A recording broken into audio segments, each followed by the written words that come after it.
अस्सलामुअलैकुम। Welcome to my channel. दोस्तों, आज एक न्यू अपडेट और एक ऐसी इंफॉर्मेशन लेके हाजिर हुआ हूँ पाई से रिलेटेड, जो कि हम सब के लिए बहुत ही इम्पोर्टेंट है, जिसके बारे में जानना। तो बगैर टाइम वेस्ट किए हम अपने टॉपिक की तरफ चलते हैं, लेकिन उससे पहले अगर आप मेरे चैनल पे न्यू हैं और मेरे चैनल को अभी तक सब्सक्राइब नहीं किया तो मेरे चैनल को सब्सक्राइब करना, बेल आइकन को प्रेस कर दें ताकि इस तरह की अपडेट आप तक बआसानी से पहुंच सके। तो मैं बात करने वाला हूँ मेन नेट की। पाई से रिलेटेड बहुत सी वीडियोस मेरे चैनल पे अवेलेबल है, तकरीबन इन्फॉर्मेशन मेरे चैनल पे अवेलेबल है। तो हम चलते हैं सबसे पहले कि मेन नेट जो है ना, मेन नेट क्यों ज़रूरी है, मेन नेट होता क्या है। तो इसके लिए मैंने चैट जीपीटी का यूज़ किया है। तो मैं बताता हूँ व्हाट इज़ मेन नेट। मैंने इससे पूछा तो इसने मेन नेट के बारे में इन्फॉर्मेशन दी और बिल्कुल सही बताया है इसने, जो कि वाकई ऐसे ही है। Mainnet is a term used to cryptocurrency world to describe the production blockchain network as opposed to a test net or a staging environment.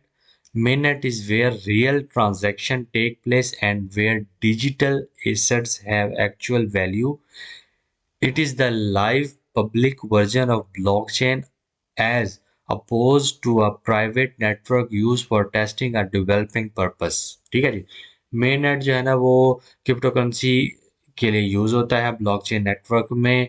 Test network पहले इसका शो, जैसे कि हमारा पाई का सबसे पहले टेस्ट नेटवर्क जो है ना वो लॉन्च किया था, जिसके अंदर हमें 100 पाई मिले थे और हमने उसको ट्रांसफर करके चेक भी किया था कि सही है या नहीं। और काफ़ी लोगों ने उसको टेस्ट भी किया। तो where is the real transaction, जिसके अंदर हम रियल ट्रांजैक्शन कर सकते हैं, एक्चुअल वैल्यू के एसेट होते हैं और पब्लिक होता है, ब्लॉकचेन होता है। ये है मेन नेट, जो पाई का रेडी टू लॉन्च है। लेकिन किस वजह से पेंडिंग है, वो हमारी केवाईसी की वजह से पेंडिंग है। कुछ इश्यूज हैं, बग्स हैं, जिसकी वजह से वो उनको जो है ना रिमूव करना चाह रहे हैं, ताकि वो जो है ना आपको एक अच्छा प्लेटफॉर्म दे सकें, किसी भी किस्म की चीज़ ना हो। तो मैंने इसे नेक्स्ट क्वेश्चन किया कि why mainnet is important, कि मेन नेट इम्पोर्टेंट क्यों होता है। Mainnet is important because it's represent the operational and fully functional blockchain network. क्यों ज़रूरी होता है कि ये ऑपरेशनल और फुली फंक्शन ब्लॉकचेन नेटवर्क को चलाने के लिए होता है, जहाँ रियल एसेट एंड ट्रांजैक्शन जो है ना वो होती हैं। It is the backbone of a blockchain based project. ये जो है ना मेन नेट जो है ना बैकबोन होता है किसी भी ब्लॉकचेन की बेस। ठीक है, बेस प्रोजेक्ट का जो है ना वो ब्लॉकचेन जो है ना वो मेन जो है ना बैकबोन होता है। तो where the network is secure, जहाँ नेटवर्क सिक्योर होता है, ट्रांसपेरेंट एंड म्यूनिशिएबल होता है, transactional on the mainnet are recorded on the public ledger and are verifiable by the entire network, ensuring the security and integrity। जिसके अंदर आपकी security और integrity भी मैंने रखती है उनके लिए। तो इसलिए वो उसको इस तरह का बनाना चाहते हैं आपके लिए कि आपको किसी किस्म की प्रॉब्लम फील ना हो, उसको यूज़ करते हुए किसी किस्म का कोई इशू ना हो, किसी के साथ किसी किस्म का थ्रेट ना हो, किसी को किसी किस्म का फ्रॉड ना हो, किसी किस्म। तो वो ये चाहते हैं कि जहाँ जो है ना आपको एक सिक्योर मिले। तो उसकी टेस्टिंग लेवल चल रहा है और बस इस उम्मीद है, बहुत ज़्यादा उम्मीद है कि 2023 इन 2023 they launch the pi network having a main. Next चलते हैं जी। ये having the mainnet is crucial for the adoption and growth of the blockchain based project is allow for the creation and exchange of real asset। ठीक है, ये real asset को exchange करने के काम आता है। सच है क्रिप्टो करेंसी ही है जिसको ये एक्सचेंज करने के काम आता है। And enable to develop of decentralization application को डेवलप करने का, उसको अनेबल करने के काम आता है। Run on the network, network पे रन करने के लिए होता है। Additionally, the mainnet help establish true and credible for the project। ठीक है जी, ये हो गया। उसके बाद how much time required to build the mainnet. मैंने से पूछा, इसलिए इतना बड़ा क्वेश्चन आंसर दे दिया, लेकिन बता दो थोड़ा सा आपको इसके बारे में इन्फॉर्मेशन दे देता हूँ कि क्या कहना चाह रहा है। The time required to build the mainnet can very gently depend on the complexity of the project and the resources available। Some project can take a little as a few months to launch a basic mainnet, while other can take several years to develop a more complex and feature rich network।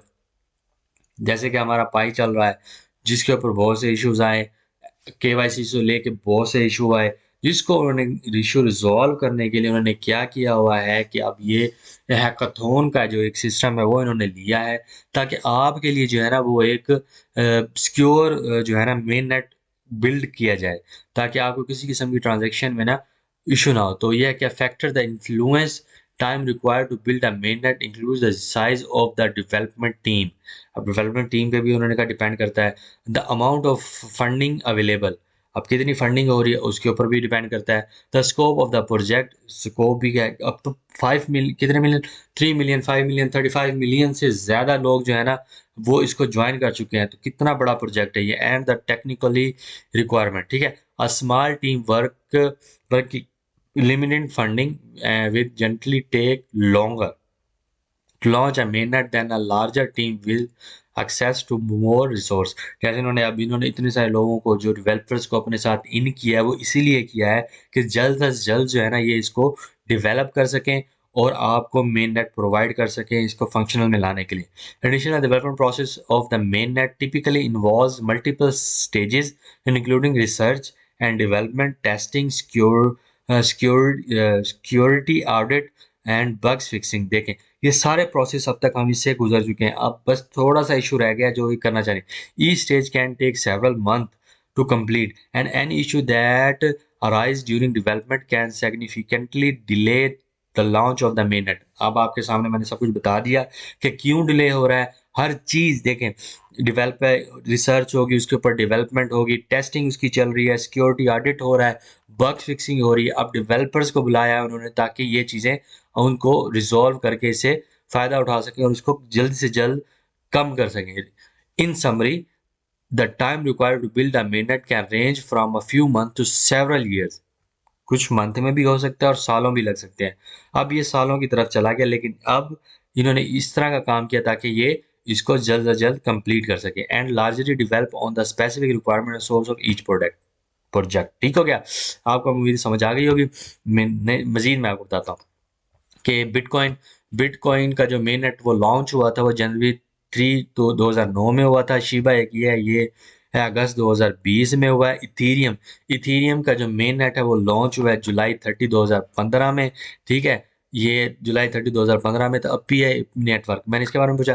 P I network mainnet is not yet launch. P I network cryptocurrency project that aim to provide a secure and scalable digital currency accessible to everyone. देखिए जी, वो यही बात कर रहा है कि वो आपको जो है ना एक डिजिटल और स्केलेबल और सिक्योर करेंसी जो है ना तमाम तक पहुंचा सके with the focus on privacy and decentralization. ठीक है, it is currently in the beta testing phase में हम, and the team behind the has not yet announce a specific launch date तो इसके अभी तक नहीं आई, लेकिन इस पे वर्किंग हो रही है। ठीक है, बेनिफिट ऑफ मेन नेट मैंने किया, तो बेनिफिट ऑफ मेन नेट इतने सारे हैं। अब ये सारे मैं नीचे उसमें दे दूंगा डिस्क्रिप्शन में, कॉपी करके आपने इसको रीड कर लेना अच्छे से। रीड करने के बाद अगर इसको समझना आए तो इसको कॉपी करना है और गूगल ट्रांसलेटर में जाके इसको रीड करके समझ लेना है उर्दू में करके कि ये क्या कहना चल रहा है। जैसे कि decentralization, the mainnet allow for the decentralized network of node to validate transaction and secure the network instead of relying on the actual authority. ठीक हो गया, डिसेंट्रलाइजेशन में अलाउ ये हो जाता है। इंक्रीज सिक्योरिटी इंक्रीज करता है। इंट्रोपरियबिलिटी करता है। इंक्रीज परफॉर्मेंस है। इकोनॉमिक इंसेंटिव देता है और कम्युनिटी इंगेजमेंट है। कम्युनिटी इंगेजमेंट में भी काम आता है। तो इस तरह की चीज़ें हैं ये जो कि आती हैं। तो उम्मीद करता हूँ कि मेन नेट क्या ज़रूरी है, क्या बेनिफिट देता है और किस लिए ज़रूरी है, सब आपको समझ आ गया होगा। अगर आपको समझ आया और वीडियो अच्छी लगी है तो वीडियो को लाइक कर दें, और अगर तक मेरे चैनल को सब्सक्राइब नहीं किया तो चैनल को सब्सक्राइब भी करें और बेल आइकन को प्रेस करना मत भूलिएगा ताकि इस तरह की इंफॉर्मेटिव वीडियो आप तक बआसानी से पहुंच सके। नेक्स्ट वीडियो तक के लिए थैंक यू, जज़ाकल्लाह एंड अल्लाह हाफिज़।